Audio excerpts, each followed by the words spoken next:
This episode is brought to you by Progressive Commercial Insurance. Business owners, meet Progressive Insurance. They make it easy to get discounts on commercial auto insurance and find coverages to grow with your business. Quote in as little as 6 minutes at progressivecommercial.com. Progressive Casualty Insurance Company. Coverage provided and serviced by affiliated and third-party insurers. Discounts and coverage selections not available in all states or situations. It's the left versus the right. In the right corner, it's James Flippin. In the left corner, it's Governor David Paterson. Live from Studio 77, it's a 77 WABC debate. Welcome to the left versus the right. Representing the right today, I'm James Flippin, and across from me on the table, representing the political left, Governor David Paterson. Paterson, so nice to have you with us. It's great to be here. I'm glad I'm being paid to be on the left. Yeah, that's the good thing. And I guess, look, your political history being what it was, you were once paid to be on the left in the State House as well. Well, I wasn't paid, but I was on the left then. Okay, well, yeah. In that case, then it's a little bit different.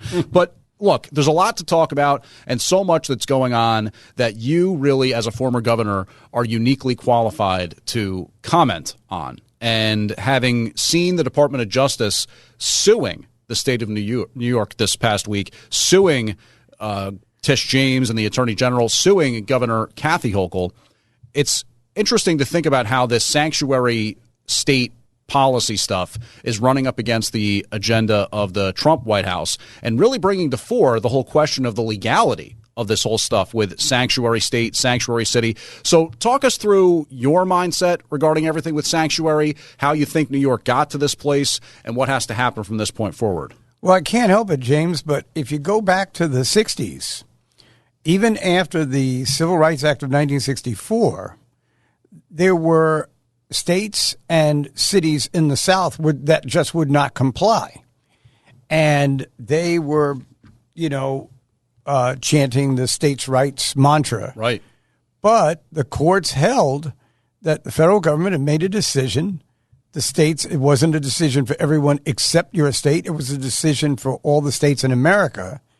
And I think that, I sympathize with the feelings of Governor Hochul and Attorney General Tish James and others who may think that this process is going too quickly, and maybe it is, but I think that if that's what the administration wants to do, that the courts will uphold it. Now, when you say you're sympathetic to the position of Hochul and the fact that it's happening the way that it's happening, you're saying it's too fast a change to move from the entrenched sort of way we've done this whole sanctuary state thing, or and moving away from that, or is it just that you actually agree with the sanctuary policy? I don't know about the sanctuary policy per se. I think it had a usefulness at particular times, but it had more of a youthfulness when we had better control over the number of people who were coming into the city and also into the state. So, sometimes time changes the perception of what's the right thing to do. The mammoth amount of movement of migrants into the city and the state commands, as it does in other cities and states, that there be some kind of control over it. And this is how they're starting it. Maybe they're starting it in this way to send a message that they really want cooperation on this end. And this is one of the times when, if I were in that type of a position, I would understand that they're sending a message. Yeah, I think that in essence, you have the two different realities surrounding something like a sanctuary state or a sanctuary city. If you are looking at it from the local law enforcement angle of, we want witnesses to want to talk to us, we want witnesses to feel comfortable coming into the station house and giving a statement and identifying various suspects that we're looking for and whatever, I can understand, I guess, in some ways, this whole idea of letting people know these people in this particular uniform are not looking at you because they think you might have overstayed a visa or because of this, that, the other. They're looking at somebody who really did something bad, violent, destructive, Exactly. and we're looking to take that person out. But I think the whole term in and of itself, kind of sanctuary state, sanctuary city, it puts to mind this idea of somebody being on the steps of the church, putting their hand up on the door and saying, "I'm safe. You can't get me." Like games you would play when you were a little kid. Yeah, right. So, I mean, like, I think that there's a reason why we have such an unchecked flow of migrants, or at least very much did during the last 4 years, because the idea behind the whole name of the policy is that it's all good. You're going to come here, you're going to get 3 square meals, you're going to get a warm place to stay, you're going to get health care. And even if there's not necessarily a ton of truth to all of that in terms of what you're going to get or not get, that's the idea. And that's the whole story that's told with sanctuary. So I think it only makes sense that this whole thing has to go away. In other words, if local police departments try their best to put out PSAs and flyers and say, we're not Lyle McGraw, okay? We're not ICE. We're trying to find out local crimes and all this kind of stuff. Then you reset the equation a little bit, but you can't have these things on the books calling sanctuary. James, I think a lot of people who are well-meaning at heart saw the sanctuary opportunity the way they might have seen it when their parents immigrated to this country, or their grandparents, who went through a lot to get into this country. It wasn't just you walk across the border and say that you want to live here. And I think what they're missing is the astonishing increase in the number of people who are trying to come into this country as immigrants who have criminal records or are escaping from a conviction of a crime. And I think that's where you have to give some credit to the current administration for doing exactly what President Trump said he did. I can't believe that I'm actually here speaking on his behalf, but to make moves and make moves very quickly. And the only president who made moves as quickly as President Trump did was Franklin Delano Roosevelt, who took office in March 4th of 1933, and had all these different things going at the same time. And he wound up probably on a short list of 3 our greatest presidents. Well, and of course, we'll probably just leave out of it the New Deal and some of the entitlement programs, and the way my bona fides on the right feel compelled to push back against that. But let's just leave that right there. You're talking about progressive ideals. You're sort of representing the left here. I'm of the right. It's Governor David Paterson across from me. I'm James Flippin.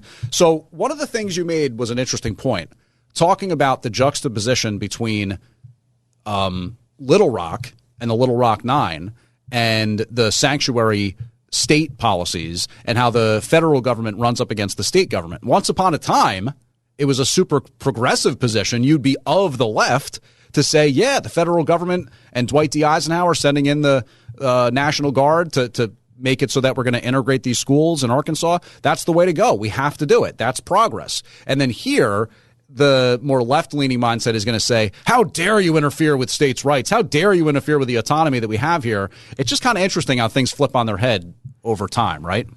Well, the inertia of time changes circumstances, and it also changes people. So you've got some of the same people who are old enough to actually remember what happened in the late 50s and the early 60s in the South, maybe now starting to understand that there are situations where these states and cities are trying to provide a quality of life for the people that live there, and they're trying to find a way for new people to come in and be citizens of their states. But the current situation that we have with the lack of border security and at times the lack of enough people to secure it, not just from people who are coming in, but also processing those people who still are seeking asylum. Mm-hmm. And the asylum question, obviously one that's ongoing in terms of those border crossings and how to deal with that, something that the Trump administration, and I guess someday, maybe eventually, Congress is going to have to potentially do something about. So shifting gears a little bit, Governor Paterson, here on the left versus the right, we're talking about this immigration issue, crackdown on sanctuary policies. Mayor Adams this week had his charges dropped, dismissed. Really? And he came on your guys' show, Katz and Cosby. I must have missed that. To give an exclusive discussion of all that. So what about that? I mean, how do you feel at this point with the criminal justice system seemingly being just another part of the political process where you're kind of trading, looking the other way on criminal charges to help get this position achieved politically, immigration, you scratch my back, I'll scratch yours. I mean, what's your take on that whole situation? Well, James, let me first start by, just so that this is objective, by letting it be known that I'm a very good friend of Mayor Eric Adams. He was very helpful to me when I was in some of these types of situations years ago. I never saw him as a person whose thoughts would take him to breaking the law. And he was on Katz and Cosby Thursday night with Rita Cosby and Chairman Ed Cox and myself. And he made some tremendous statements in his own defense and also about the whole situation. So that's what I think about him. Now, what I think about the process is kind of frightening. And Friday morning, just yesterday, the woman who runs the Southern District, it has become clear that she has resigned. Mm-hmm. And having done that, she wrote a letter to the, I guess, what would be the person over her in the Justice Department, saying that they weren't even looking at some of the information that was in the indictment, and they weren't looking at other efforts they had made on behalf of trying to convict Mayor Adams. Mm-hmm. And now he's being let off, not because the Justice Department thinks that there's evidence that he's not guilty, but because he is assisting the government in the migrant situation. Right. I mean, it's a quid pro quo, right? I mean, and I myself have a problem with that. I don't see why. Look, if a defendant becomes very ill and can't go to the trial, you might dismiss the charges without prejudice to see at which time they recover. And when they recover, you reinstate the charges. Right. But this not only smacks of that, but it also creates the belief that there's some kind of quid pro quo, that the mayor is now confined and has to operate the way the federal government is. And look, if I was facing all these charges, I can't say I'd do anything differently than he did, but looking at it not from the individual perspective, but just, big picture or whatever. Big picture, I don't think that's a good thing. And by the way, I haven't run into a lawyer who's told me last time it happened before this situation. No, I mean, look, the fact of the matter is, Governor Paterson, and this is the left versus the right. You're listening to 77 WABC. I'm James Flippin. The fact is that this is totally outside of the norm. We've never experienced anything like this because everything changed, and I've been consistently saying this on these airwaves. Everything changed the second President Biden ordered the FBI to raid Trump's house in Mar-a-Lago, looking for classified documents and suggesting that somehow a former president had done something wrong by keeping some kind of papers in a red well somewhere in his house. I mean, it's completely ridiculous. It completely violated all decorum, all rules, norms, and it changed the game, so to speak. And then we saw the falsified business records prosecution here in New York. Nobody had ever done that before, suggesting that the real estate values were overinflated or something like that to get better terms. Okay, so what? People do that kind of stuff all the time in business. And then, of course, the totally made up rape case where the woman couldn't even remember what year it happened in. So, the whole rule of law thing has just been totally decimated here in New York. And I think the only thing I can say kind of in defense of the process or in defense of Trump in making that quid pro quo deal, or what looks like one, is that the whole system had been torched and burned down in the years leading up to his taking the presidency again. You know what I mean? Like, his treatment as a defendant totally it led to what's happening right now with Adams and this whole you trade for me, I'll trade for you. Well, we also have to remember that he came into office a few months after the indictment was brought, and it put him in kind of a different position because he didn't have to take any responsibility for the Justice Department because the Justice Department had already ruled. Now he had to find the best way to live with that situation. And if it was that, now he actually said to Mayor Adams in front of me at the Alfred E. Smith dinner. So I remember when he said this, he says, what you went through is pennies compared to what I went through. Yeah, well, it's true. And I think he had some, he was very sympathetic to the situation. Yeah, but I mean, forgive me. One thing I just want to interject, Governor, is that I don't remember Adams stepping up and saying prior to when he got in trouble that this is wrong and it's a raw deal and it's unfair what Trump is going through. I don't remember him ever saying that. No, I don't either.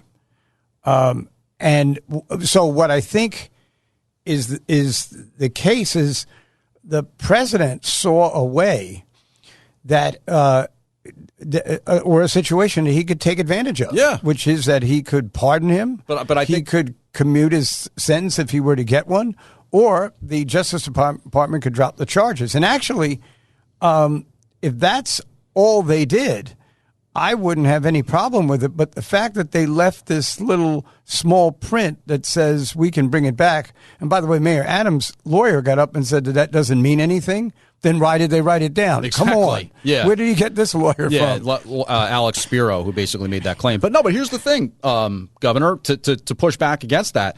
The reason that the Trump White House or, the DOJ as an arm of the Trump White House more or less decided to keep that little option to refile is because they got to hold this guy's feet to the fire. I mean, Adams is a guy who still has designs on running for re-election, who has to placate his progressive base in a primary, before even getting to the general and running for mayor in November. So he's got to thread the needle, and they can't take the chances that if they totally dismiss this whole thing or do it with prejudice or without, I can't remember which one it is or whichever, then they run the risk of Adams being like, oh, guess what? Bye, back to the sanctuary city, back to the sanctuary state, and I'm no longer in line with the Trump White House here. But, James, I don't think that Eric Adams is built that way. In other words, one of the reasons that he said he's the Biden of Brooklyn once upon a time. He said MAGA Republicans are to blame for. He called Greg Abbott a madman down in Texas. I mean, he goes with the political winds. I'll tell you what. I tried to avoid those sort of incendiary statements, and a couple of them that you just mentioned, I do remember him saying them. But I think in a lot of ways that's part of the dance. But I don't see him coming back from where he went. Over the migrants. We'll see, because we'll know this in a couple of months. We definitely will. All right, so just one last thing here before we shift gears, and when we come back, I'd love to do a little bit of talk about congestion pricing, kind of where the city is at in your view with that, where maybe Trump has some inroads to make some progress there. Also, Trump continuing his push for peace between Russia and Ukraine, something we're going to touch on here later in the left versus the right. But before we move on from this discussion of the most immediate issue with Eric Adams and the cases that were just dropped against him, any thoughts on kind of what I've thought about with the Adams charges is everybody's doing some of this stuff. The shady stuff with the campaign finance and the straw donors, and de Blasio supposedly got looked at right up until the last minute, and they decided not to do anything. As a politician, as somebody who's been involved in a lot of this stuff with fundraising and all this, do you think that there's too much of a gray area for that to have been the basis for a prosecution of Adams? Because that's the one thing that maybe cuts some ice with me. I don't think he was super hard on Biden. I don't believe that this was a retribution type thing. I think if anything, these prosecutors are maybe trying to make a name for themselves, and they say, this is shady, this is untoward with the campaign finance stuff. Now we're finally going to go after this guy. Do you think that that's maybe a little bit of a pick and choose? Yeah, I think there was a great deal of mismanagement. There was a great deal of, I remember when my campaign, when you have to release all your information. Yeah. And somebody went over it and said, "You better come back here. We got to start from scratch because whoever did this is going to land you in jail." See, there you go. And we went back and made sure we got it right. But what I would say is, many people who've read the indictment say that they don't see that very much in it. Lawyers have told me that. A number of people have. My view is, and I was in the DA's office. I wasn't practicing because I hadn't passed the bar exam, but I was in the DA's office where a lot of indictments came. And what we always did was give as little information on the indictment and save the rest of it for the trial. And I think that may be what's confusing people in the Adams case. There may be, I'm not saying that I know he did anything, I'm just saying there may be more, and that might have been what upset Danielle Sassoon, who was the chief prosecutor of the Southern District, and caused her to resign. And now there have been a couple of other resignations in that accord that this situation, I think one of the biggest problems with legal cases is when they get into the public, because then everybody has a point of view, and you accomplish almost nothing. Yeah. All right, well, Danielle Sassoon, not to be confused with Vidal Sassoon. And since Governor Paterson and I don't have that much hair, we don't really need those kind of products anyway. But when we come back, we're going to talk congestion pricing. It's the left versus the right. He's former Governor David Paterson. I'm James Flippin. It's the left versus the right. From Studio 77, it's a 77 WABC debate. 77 WABC.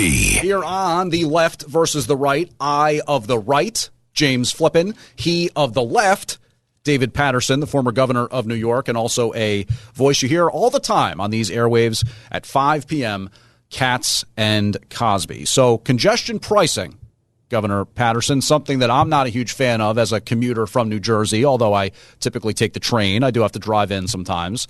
And I just feel as though it's a bad idea to disincentivize returning to New York when we're still experiencing this sort of post-COVID snapback, hopefully. A lot of vacancies still in office buildings. The culture of work has changed. Yesterday, Friday, I took note of how kind of empty the city is on a Friday compared to what it used to be.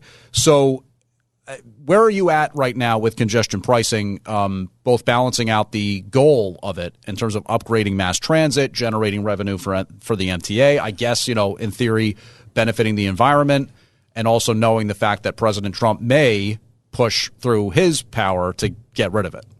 Well, I remember when it first started back in 2008, was a plan really first introduced by Mayor Bloomberg. Right. Who is credited with a lot of wonderful things, and everybody seems to forget that he's the father of congestion pricing in New York. And in 1999, James, I know you're too young to know this, but there was a similar attempt called the commuter tax, which was going to be levied by the state of New York, and it didn't really get anywhere. So when congestion pricing came up, I was willing to listen. You were intrigued. You were intrigued by the concept? I was intrigued by the concept. I like the way they went about trying to get the legislature to agree to this. But then there just seemed to be a long period of time where not very much was happening.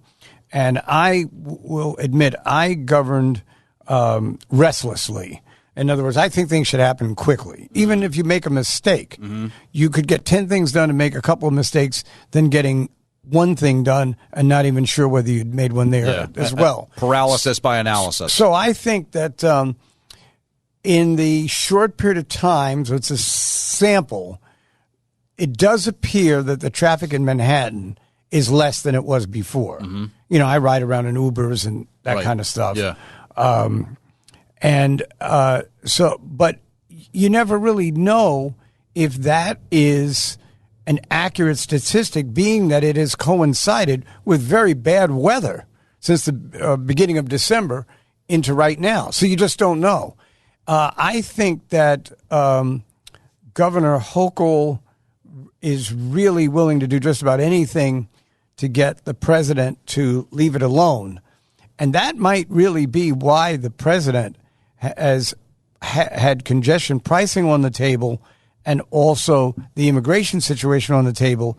And it's masterful. It's how he negotiates. Because when you're negotiating with him, you think you're talking about one thing, and then he springs something else on you. And you got to give him credit. He does that very well.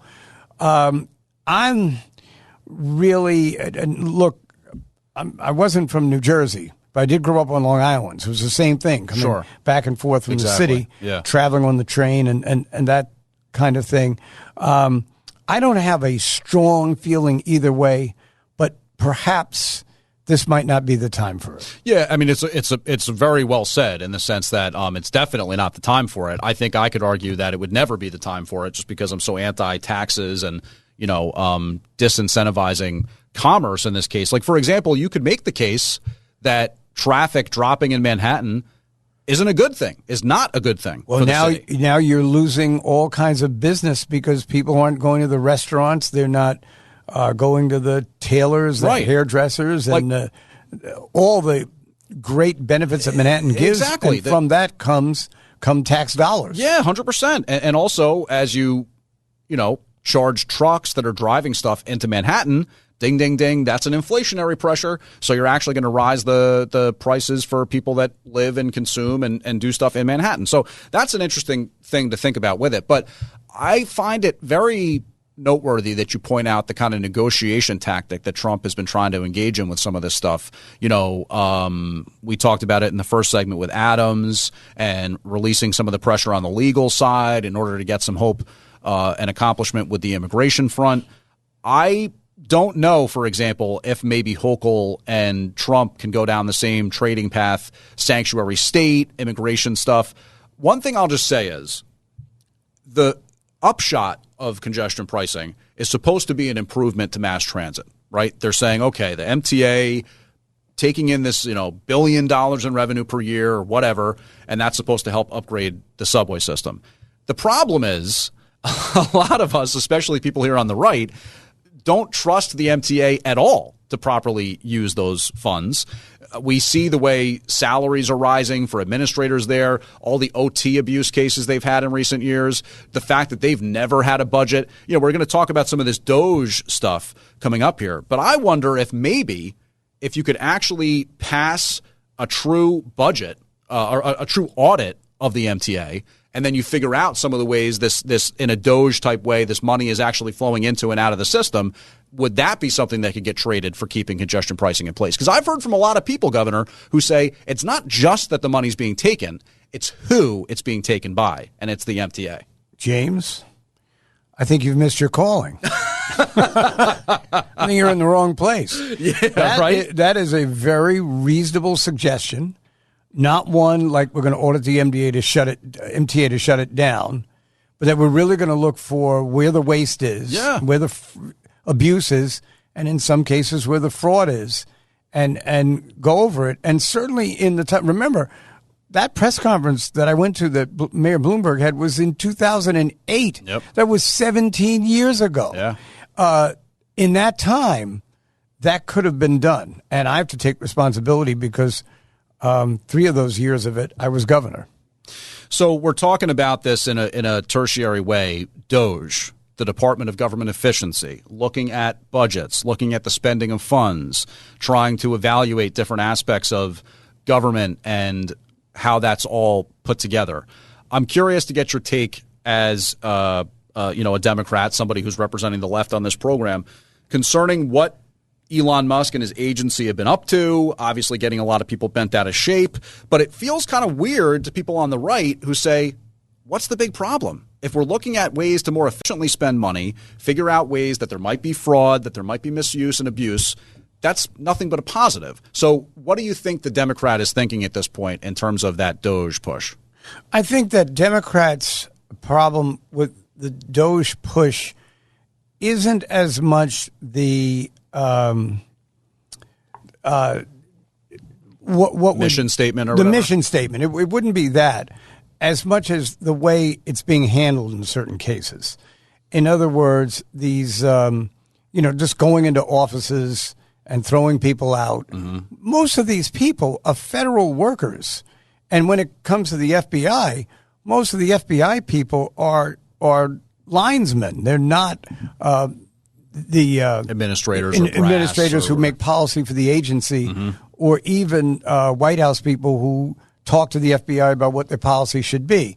So I think in that particular case, it was just the hurried nature of it, and almost I didn't feel that the leaders were as rigid and tough as they could have been, as opposed to almost as if they were acting as if this was like a lot of fun, to throw a lot of people out of work and too bad, we told you to take the buyout and get out of here and that kind of thing. Mm-hmm. So I don't think that, at least for me, I don't have as much of a problem with it as I just thought the tone was wrong. That's a really interesting point, Governor. And I think that if there's any self-reflection and ability to do some of that stuff, like in real time, saying what could be better and what could be done differently. I remember when Trump first got elected, coming on these airwaves and kind of spiking the football a little bit with some of the talk shows and, this is great, most amazing thing ever. We're going to cut the federal government and all this.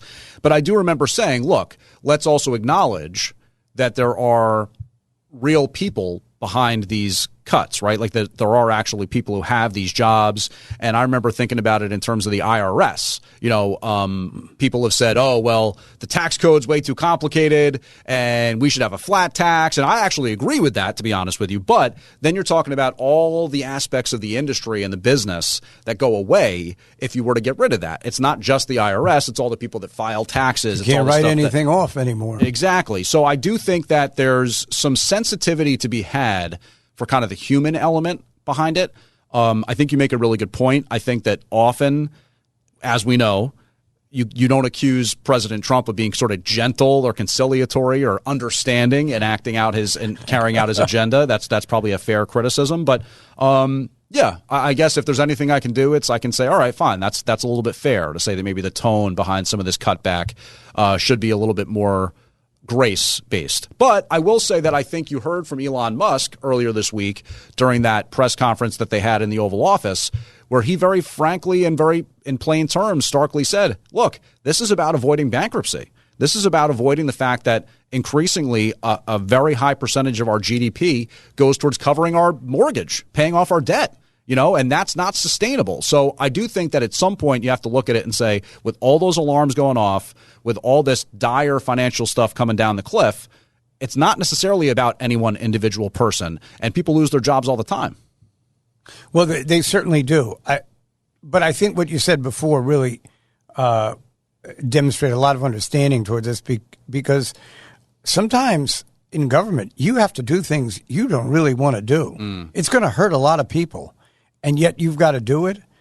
And so at least when I was there, I tried not to do it as if, I'm Supreme Commander David Paterson because I'm the governor. Right. And either listen to me or something bad's going to happen to you. Yeah. I think you just try to use a little bit of humility. Sometimes it goes a long way. Yeah. Well, you know what?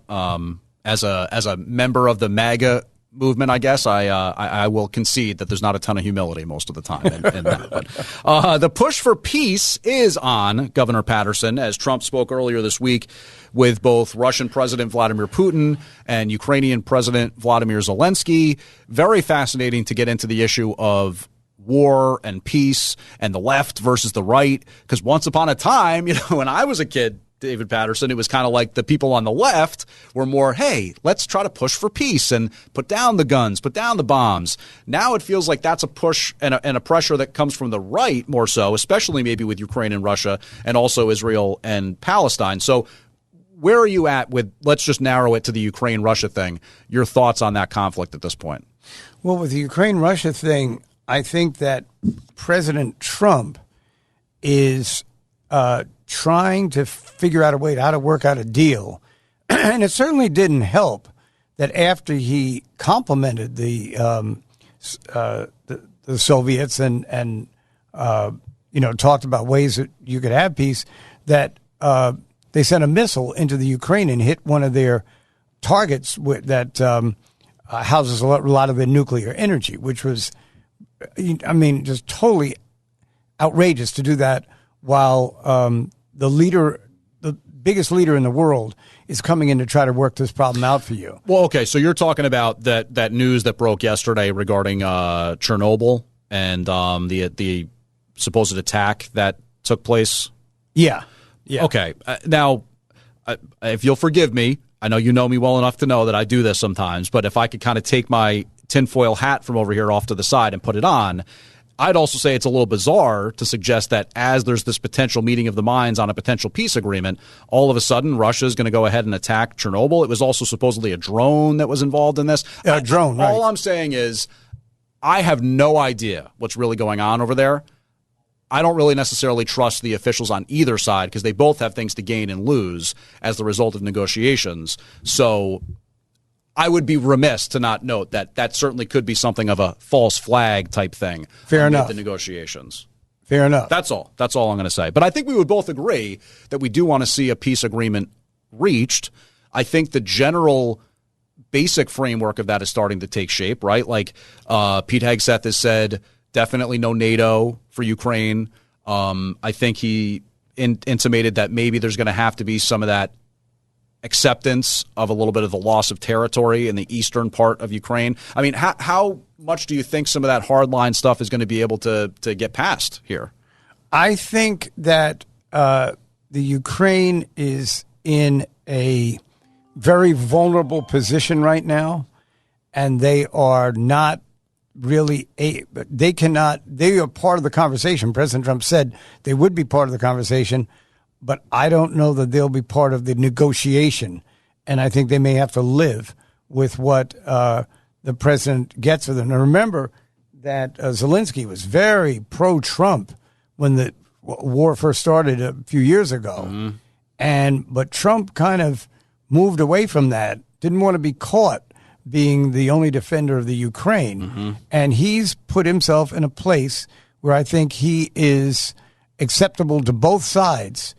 But I think that the Russians have a much better chance to let him negotiate it, and they'll come out ahead. I think that in the end, the Russians will come out ahead. Mm-hmm. Yeah, it seems like that is the case in terms of the reports you get from what's going on the ground. All right, this is the left versus the right. He's Governor David Paterson, former governor of New York. I am James Flippin here at 77 WABC. And when we come back, some stuff we can touch on. An AI summit in France this week. What's the governor's thoughts on AI? Also, how that connects to China. And then the hostages hopefully going to be freed. Hey, Governor, let's close out with a little Mets talk as well. I know we're both Mets fans. We're going to chat about that here on the left versus the right.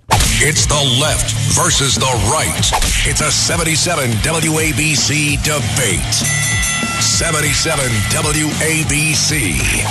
Welcome back to the left versus the right. I am James Flippin, and across from me on the left versus the right table, it's former governor of New York, David Paterson. You hear him every week on Katz and Cosby at 5 p.m. weeknights here on 77 WABC. You know, interesting to note, Governor, that earlier this week there was this AI summit in France, and Vice President J.D. Vance, he was going to be taking part in that negotiation or talk, I guess, with Zelensky later concerning the Russia-Ukraine war. J.D. Vance said, you know, we really need to have a pushback against overwrought regulation on AI, and that this AI revolution that the economy and the workforce hopes to undergo in this next, let's say, 10, 15, 20 years should not be shackled by regulation. But, you know, given that's kind of one of the traditional left versus right paradigm type debates, I'm curious where you fall on that and your thoughts on the idea of either closely regulating or deregulating AI. Well, when I was a kid, I was into science and anything that involved discovery and increased technology and the like.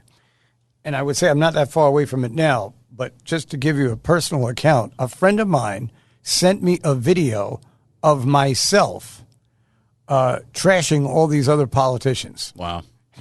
Just a few days ago. A deep fake, as they call it. A deep fake, yeah. and but it probably didn't look or sound that fake, I'm sure. It was 97 to 98%, yep. I'd say, yep. me thinking that was me. Mm-hmm. And so all I'm saying is that those who push in that direction also have to understand that, listen, one of the reasons that we're deporting migrants who are convicted felons, one of the reasons that we're threatening countries that haven't played ball with us, one of the reasons that we're issuing tariffs at the same level of the tariffs that advantage that these companies right. have taken of us. Reciprocal we tariffs. also have to understand crime is not just going on in the streets. It's going on in places that you wouldn't even imagine. So I'm just saying I'm not against it, but I just hope that Elon Musk and others will note that there's a caution when you move forward doing something like that. Yeah, and I think it's well said in that there's always so much to be gained when any of this new technology comes up, and when it's as transformative as something it seems like AI is and is going to be. It's almost like you can't even possibly imagine what's coming down the pike, right? Take it back to the mid-'90s, and you're popping up your email for the first time, and you got mail, and you think it's like some sort of novelty, like a fun, new exploratory thing. Fast forward 20 years, and we're still figuring out all the ways the life and world is changing because of the internet, and will continue to do so. So, yeah, it's a good point.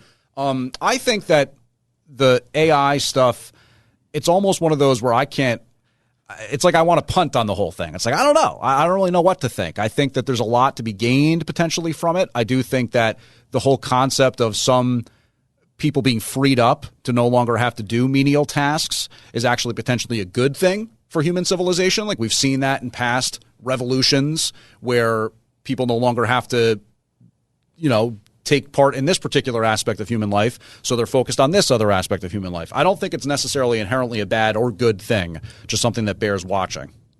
Yes, and remembering that human beings are playing a role in it. Very true.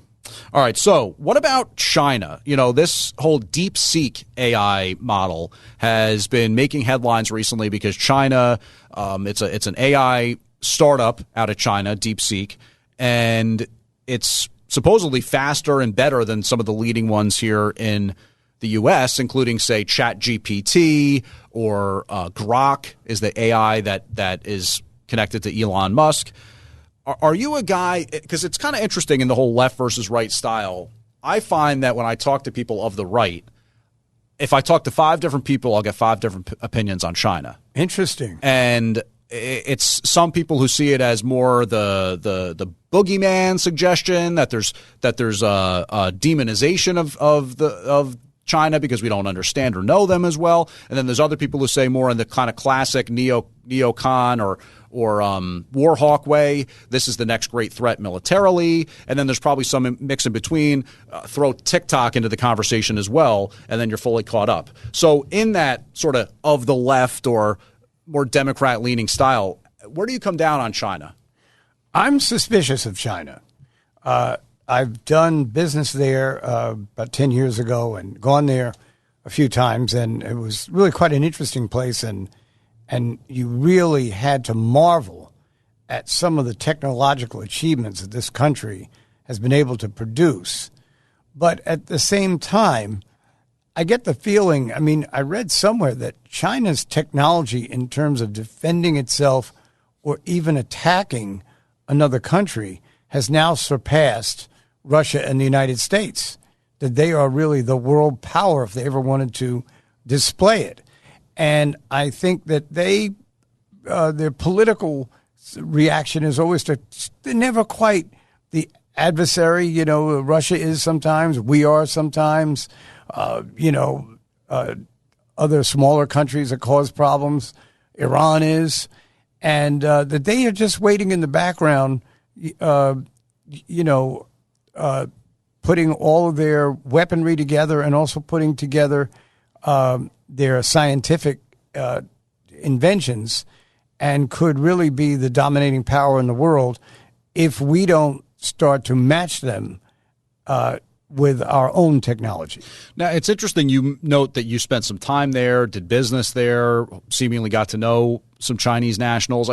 Is there am I missing something from almost like a cultural perspective? Because there's a part of me that feels like you talk about the concept of mutually assured destruction, right? And that doctrine that once upon a time was kind of the leading touch point for the Cold War and this concept of, could nuclear war happen and stuff like that. But with China and the U.S., I feel like we're so inextricably linked economically, right? Like we're sort of the consumer class for a lot of the stuff that China produces. And in many ways, that's what's helped China rise as a world power economically. Wouldn't it be shooting themselves in the foot to try to really truly cause a lot of angst and any sort of protracted conflict between the U.S. and China?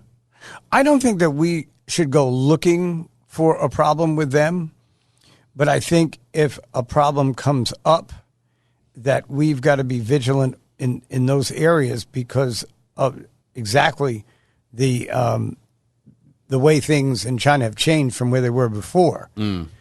Business in China is actually almost fun. When you go to business meetings, they sit around and talk about their families for like 30 or 45, and then they ask you about your family. And after all the translation, 2 hours has gone by, and you haven't accomplished a thing. But it was explained to me the way musicians will sit in a room and just fiddle around for an hour and a half, and then all of a sudden they start playing. So Right. there's a kind of cultural, let's get to know each other, and let's get to like each other. And that's really the positive. That was the positive that I got from when I went there.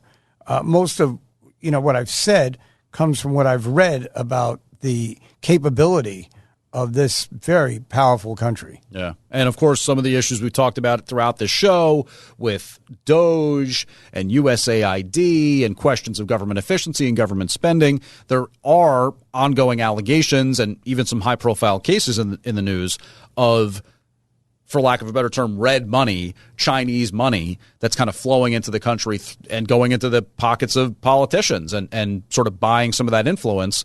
And that even connects back to some of the allegations made against Joe Biden and Hunter Biden and Joe Biden's brother. So I do think that that's something we have to kind of keep an eye on for sure, just because we know that the potential for corruption within government is high, whether it be in the United States or in China, I guess.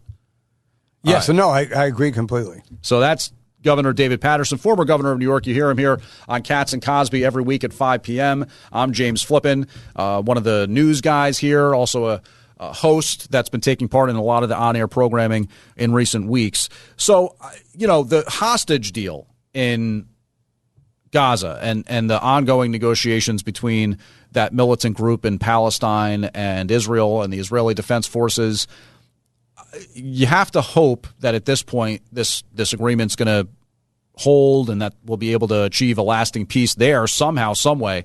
But given this is your first chance here on the left versus the right to touch on this segment and the subject, Trump's plan and kind of that suggestion that maybe the U.S. could have a heavy hand in taking over Gaza, occupying Gaza, putting together some coalition. Where are you at with that whole situation right now? I'm fine with it, all of that. I don't want to hear about the hotels and the Riviera of the Middle East. That is never going to happen. And, James, you pick your restaurant or place you want me to send you for a week with your family. Okay. It's not going to happen. So you're not taking it to that level. Right. But, as usual, it's a way that President Trump gets us to focus on issues that maybe we wouldn't focus on if he just gave the usual dry presidential speech. Mm-hmm. And what I would say is you just can never trust Hamas.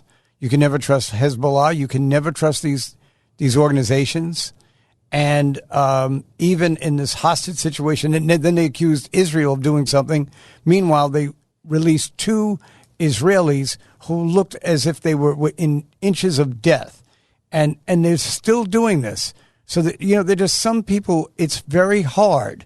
And they tried this time, and so far it's all right. And today we'll find out more about the hostage release because they're doing it every Saturday and Sunday.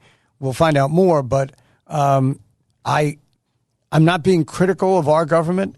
I just think that we have to know what reality is in that region.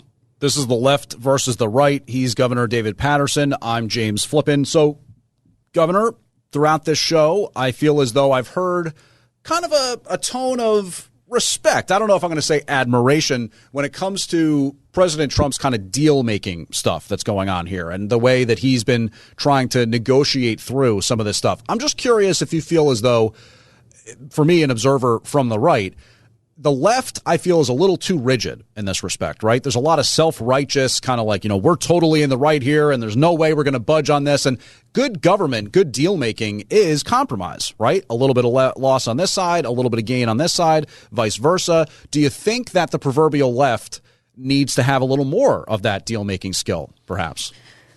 It's an excellent question, James, because what I think has been the case, let's say if I at a major position Democratic Party right now. When I saw Trump start signing executive orders on the same day that he was sworn in as president, good government, good deal making is compromise, right? A little bit of loss on this side, a little bit of gain on this side, let's see how this goes. Let's see, because sooner or later there's going to be an opportunity for you to make your point. It seemed to me that a lot of my colleagues were so fraught with anger that the first thing they heard that he did, they had to attack, and it makes the attacker look worse than the one who's being criticized. Now, as for President Trump, you know, they were still pulling bodies out of the Potomac, and he has a press conference, and he gave his prayers to the family. Then he goes on a 20-minute rampage about Pete Buttigieg and all these other people that he didn't like, and many people who have supported President Trump believe that he could go down in history as one of the top 1, 2, or 3 presidents of all time. Yep, guilty as charged. I see how that could be the case. I knew him when I was governor. I had a big argument with him when I was in the state Senate in 1995 or something. I went to his office because they were building a Trump Towers, and I was telling him that all the sewage from that tower is going to the sewage treatment plant in my district, which had air pollution and high rates of cancer. And we went back and forth. And then I saw him at this hotel. I almost didn't want to talk to him because we had gotten into it. He walked over to me and he introduced me to Marlon Maples, and he goes, "Hey, by the way, don't ever get in an argument with that guy." Like, has a way that he can seem totally angry at one point and then come out of it immediately. But he's got to curb those little situations like on that day, because up to that point I thought he had been flawless. Well, you know what? We certainly hope for a flawless season from our New York Mets, Governor Paterson. Do you think a World Series run could be in the future? I think it could be in the future. I just suggest to Met management that they are a little weak in starting pitching, and I think they need to get someone to fill that. Okay. And then maybe even another relief pitcher to be the setup person for Edwin Diaz, and then sit back and look at what Juan Soto and Pete Alonso and the other Mets are doing. I haven't been this excited. I'm getting excited, too. I'm getting excited. And you can never have enough pitching, but we can taste the hot dogs and the beer now. I can hear the organ music out at Citi Field.